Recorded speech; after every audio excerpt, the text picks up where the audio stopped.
नमस्कार, राम राम।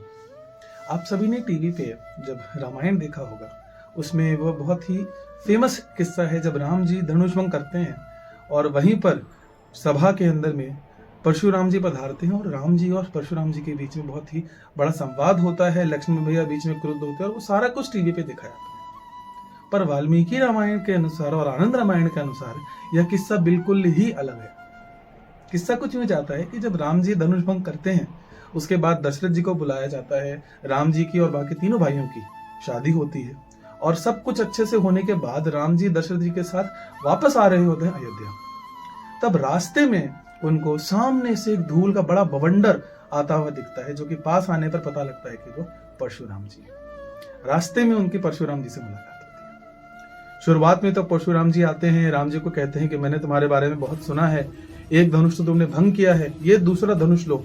वह धनुष तो था महादेव का और ये धनुष है भगवान विष्णु का, इस पे प्रत्यंचा चढ़ाओ और अगर इस पे प्रत्यंचा तुमने चढ़ा दी तो मैं मान जाऊंगा कि तुम्ही ने ये सारा कार्य किया और मैं तुमसे मल्ल युद्ध करूंगा।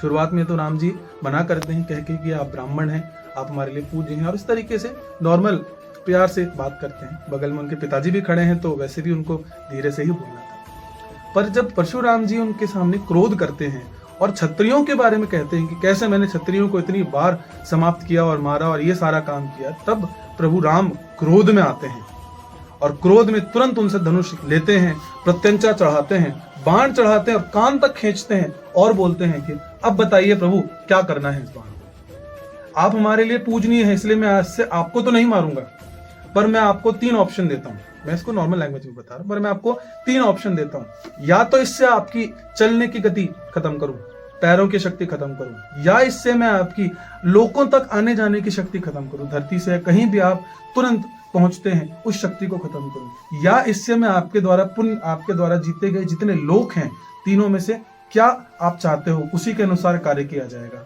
क्योंकि ये विष्णु बाण है, ये बिना कोई कार्य किए खाली जा ही नहीं सकता। अब आप बताइए क्या करना है। उस वक्त जब राम जी इतने क्रोध में आके उस पर बाण चढ़ाते हैं, तब एक बहुत ही अद्भुत बात होती है।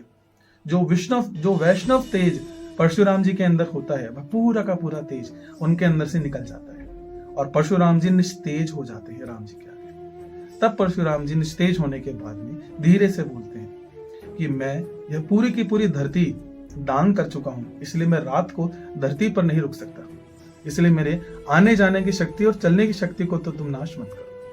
तुम मेरे द्वारा जितने लोग जीते गए हैं, जितने भी पुण्यशाली लोग जीते गए हैं, उन सारे लोगों को नाश करो। और तब प्रभु राम बाण चलाते हैं और उनके सारे लोगों का नाश करते हैं और फिर परशुराम जी चले जाते हैं। जय श्री राम।